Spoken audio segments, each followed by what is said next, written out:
எப்பொழுதும் அஞ்சல் உன்னை சேர்ந்திடும். காதல் கடிதம் தீட்டவே மேகம் எல்லாம் காகிதம். வானின் நீளம் கொண்டு வா பேனாமையோ தீர்ந்திடும். சந்திரனும் சூரியனும் அஞ்சல்காரர்கள். இரவு பகல் எப்பொழுதும் அஞ்சல் உன்னை சேர்ந்திடும்.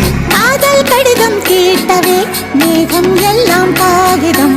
வானின் நீளம் கொண்டு வா பேனாமையோ தீர்ந்திடும்.